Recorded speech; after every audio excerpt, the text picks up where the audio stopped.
La série d'Heroic Fantasy, tirée de la saga littéraire du Polonais Andrzej Sapkowski, arrive sur Netflix ce 20 décembre. Annoncé comme un nouveau Game of Thrones, The Witcher, série d'Heroic Fantasy de Netflix, arrive ce vendredi sur la plateforme. Son héros, un grand gars très costaud, aux longs cheveux blancs et aux yeux étranges, est campé par l'ex-Superman, le musculeux Henry Cavill. Comme Game of Thrones, The Witcher, le sorceleur, en français, est tiré d'une saga littéraire imaginée dans les années 1980 par l'auteur polonais Andrzej Sapkowski. L'écrivain a imaginé un univers peuplé de ghouls, d'elfes, d'ogres, de gnomes, et de monstres en tout genre, dans lequel évolue son héros, Geralt de Rive, le fameux sorceleur.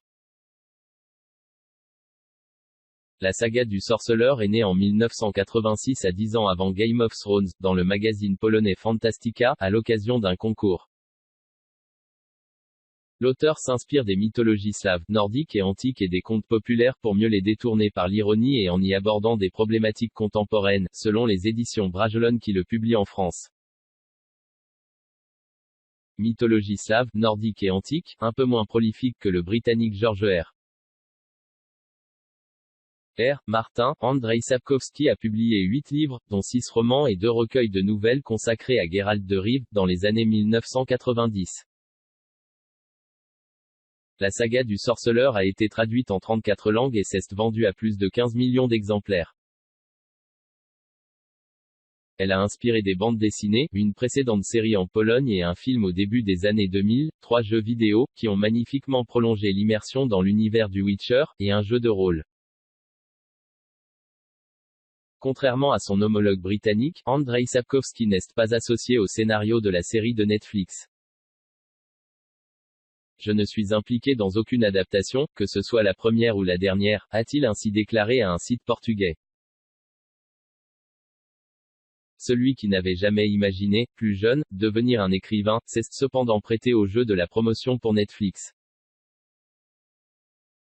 C'est quoi un sorceleur? Le sorceleur est une sorte de tueur à gages qui parcourt le continent, le Westeros local à la poursuite des ogres, ghouls et vampires qui y pullulent. Ce personnage étrange est un mutant qui a évolué sous l'action combinée de la magie, d'un entraînement commencé dès l'enfance et d'un élixir. Avec ses yeux qui lui permettent de voir dans le noir et ses capacités de guerrier et ses pouvoirs de mage, il est un meurtrier parfait. Inquiétant, peu loquace et mystérieux, il inspire la haine. Le sorceleur est détesté de façon quasi unanime par toutes les espèces du continent, explique Henry Cavill. Il n'est pas le seul héros de cette saga, qui s'attache également à 2 personnages féminins, Yennefer de Vengerberg, Anya Chalotra, une magicienne, et la princesse jeune Ciri, Cyrilla de Cintra, Freya Allan, petite fille de la reine Calante.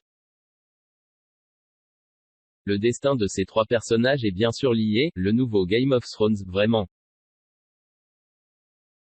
Univers médiévalo-fantastique sombre et boueux, sanglant combat à l'épée, sexe, il est tentant de vouloir comparer The Witcher à Game of Thrones. D'autant que les fans de la série de HBO sont désormais sevrés de leur dose de mort violente. Ce n'est pas Game of Thrones, a pourtant prévenu showrunneuse de la série, Lauren S.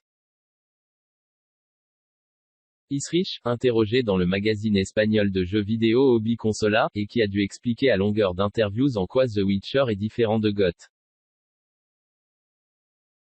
Je pense que cette série comporte plus de magie. Nous voulions créer pour Netflix une série qui parle aux gens avec des points de vue différents, des perspectives différentes, des problèmes politiques et des styles de vie différents.